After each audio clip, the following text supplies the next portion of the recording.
The next chapter in the 70-year Chevrolet Corvette history and now mid-engine Corvette journey starts here with the 2023 Chevrolet Corvette Z06. I'm Dave Jacobs at Boniface Hiers Chevrolet, and we're going to look at the next American supercar. Rear spoiler.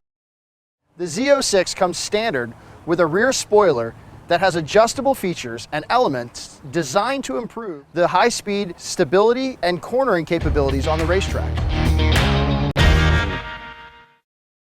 Cockpit.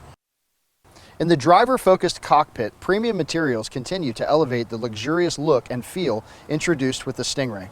They're complemented with available carbon fiber trim that expresses the car's lightweight, track-purposed mantra.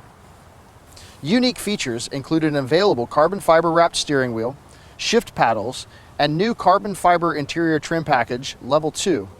The Z06 also features hand-wrapped leather interior options, including the all-new available fully trimmed interior in adrenaline red. Let's take a look at the engine.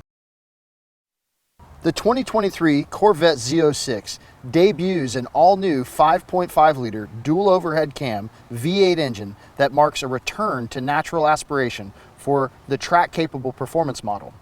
A lightweight, flat-plane crank design enables the engine to rev to an astonishing 8,600 RPMs needed to create significant power. More than horsepower, the new LT6 is designed to complement all aspects of the Z06 track-focused performance experience. Hand-built. The LT6 is hand-assembled by master engine builders at the Performance Build Center within the Bowling Green, Kentucky assembly plant. Builders use precision tooling and hand-fit pieces of the engine to meet Chevrolet's exact specifications. Each engine features a plaque on the intake manifold with the signature of the technician who crafted it from start to finish. For more information about the Chevrolet Z06 and our full line of Chevrolets, come see us at Boniface Hiers Chevrolet in Melbourne, Florida, home of Warranty Forever. Thank you.